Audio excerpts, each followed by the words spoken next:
If you are listening and watching this webinar, thank you for joining us. We are very excited to bring you Bringing Central Florida to Life, a history. Today is Friday, May 20th, 2022. It just turned 6 o'clock p.m., so we will begin at the start time. Again, for those of us just joining us, thank you for attending.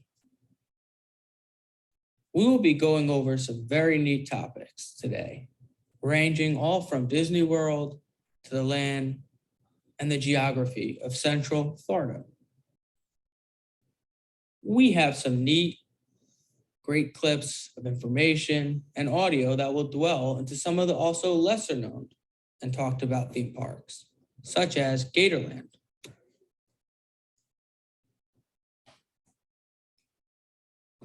My name is Domenico Scalise Jr.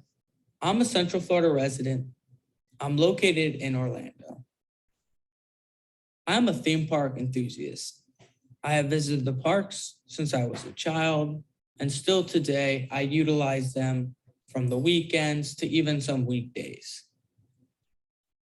Most importantly, I love to learn about them, and I'm always fascinated to learn about the history of Florida. Being an out-of-stater, I've always had a lot of interest in this place. I mean, so much so that I did choose to move here. The state is rich in history, and there is so much to learn and talk about it.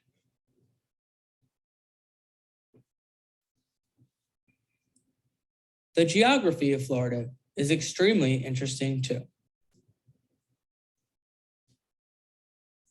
The history is still deep-rooted in the culture in some areas. Florida during the colonial times was owned by the Spaniards. The location was well known and discussed at the time due to the large square miles of lakes and also its exports. Florida would become a state until 1845, and Great Britain prior to this had ownership.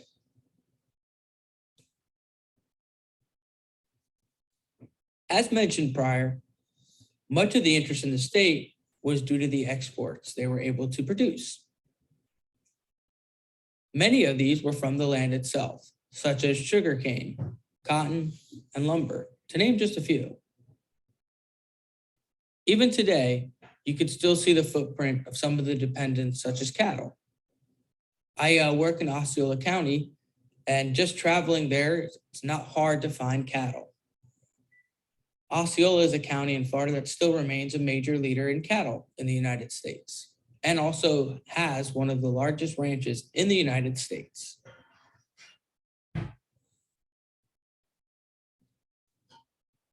The natives lived off the land of Florida before the settlers inhabited the territory. They navigated the land and produced the essentials to survive. There were many different tribes that lived here. If you look at a current map of Florida, you will see many of the tribes' names in the counties, such as Seminole, Osceola. Hello and welcome to our video on the indigenous tribes as well as the early European settlers of Florida. Long before the Spanish, English, or French came to North America, a variety of Native American tribes, each with their own unique culture, language, customs, and technology, lived there. A place which had always attracted people to live due to its abundance of resources was the Florida Peninsula. We know that people first arrived there around 12,000 years ago during the Ice Age. At the time, it had very different geography. It was much cooler. Over time, it saw more tribes immigrating.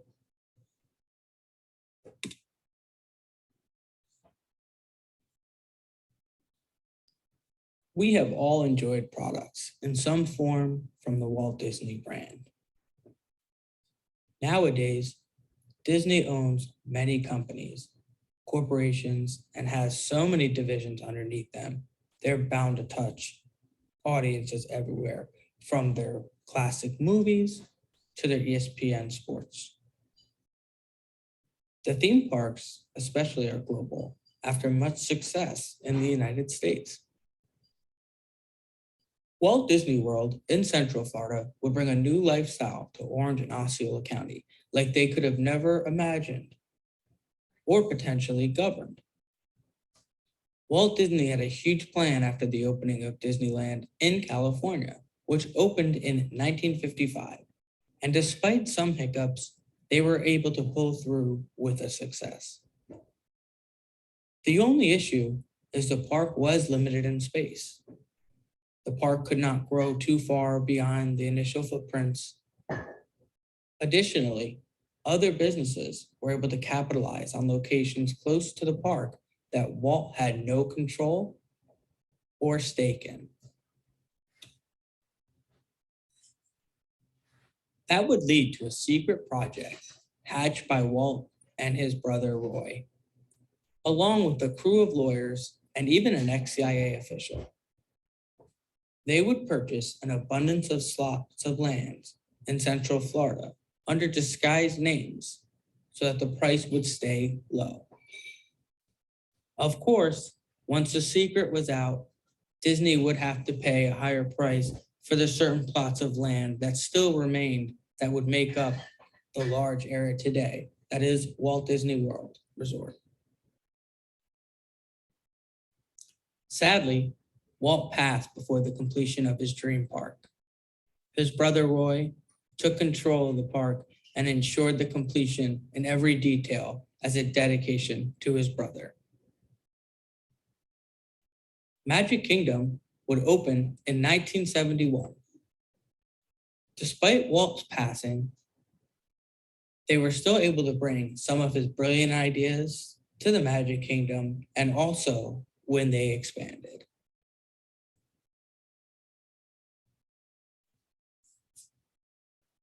After the massive success of Magic Kingdom opening, Walt Disney World Company started to expand to be able to handle in the millions of guests to the Orlando area, which previously was not capable of hosting this large of guests.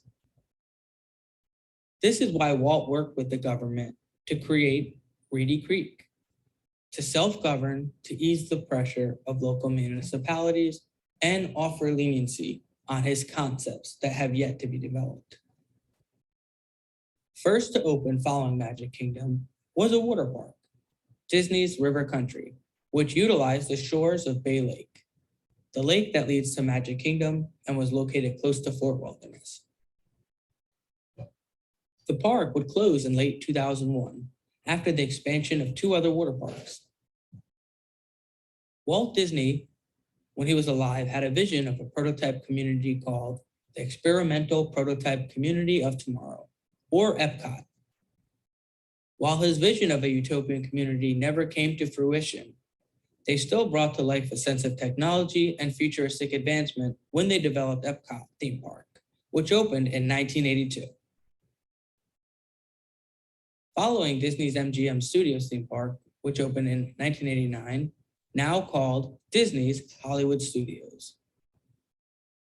Typhoon Lagoon opened in 1989 and Blizzard Beach in 1995 as the two new water parks.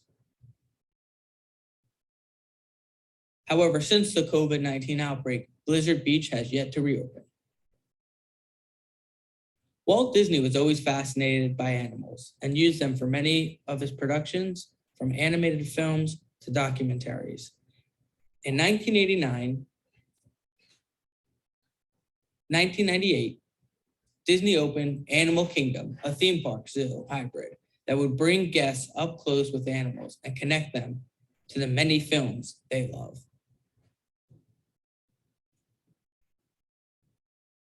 Certain symbols suggest Florida, even in the minds of those who have never actually visited the state. Images of beaches, palm trees, or oranges, all are instantly recognizable to almost everyone as being part of Florida. And in all our state's diverse collection of native wildlife, there's one large reptile that has traditionally excited the curiosity of tourists, both young and old. Reporter Sally Watt visits a long-running Florida animal attraction to learn more. Gatorland, south of Orlando, is a small family-owned tourist attraction that has survived for over 55 years. The dean of Gator Wrestling here is Tim Williams. He says although some of Florida's smaller parks have a hard time attracting visitors, Gatorland fills a requisite tourist need. It's Florida, and people want to see three things when they get here. They want to see the beaches, and they want to see Mickey Mouse, and they want to see alligators. This family business started in 1949 by a third-generation Floridian. Owen Godwin Sr. owned some property along the busy north-south thoroughfare 441. Godwin loved Florida wildlife, especially alligators. He caught some and bought some. Back in those days, you'd come through the little park. It was only 16 acres. And you would see the animals and stuff, and then you would leave and drop off a donation. And we now have you donating on the way in. Today, Gatorland has grown to 100 acres. About 2,000 visitors a day make their way through the gaping alligator jaws at the front door. Inside, there are no long lines at the snake exhibit, the petting zoo, or the water slide park. Gatorland projects an old Florida feel. At the Gator Jumperoo Show, it's old Cracker Florida. Seaworld would open soon after Magic Kingdom, after noticing the success that was brought to the Orlando area. Only being the third theme park in the Seaworld brand, Seaworld Orlando was able to enjoy the tourists that would visit Walt Disney World's Magic Kingdom, especially since the other parks were not open yet. Seaworld Orlando is still operating today. Universal Studios opened in 1990. The brand, however, has been around much longer than the theme parks. Much like Disney, Universal Studios produced many of the films we know and love. They first got in the theme park business with Universal Studios Hollywood, a working set theme park that brings guests to the action of where the movies are filmed, to not only see how it is done, but to also experience it. The parks would expand in 2010 to really become a contender with Disney World, with a Harry Potter themed land.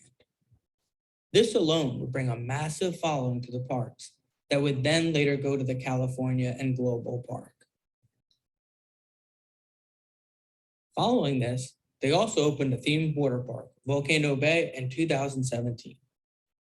Currently, Universal Studios has a future project in mind. They're developing another theme park called Epic Universe, set to open the summer of 2025. Once that park opens, they will be a serious competitor with the Walt Disney World brand.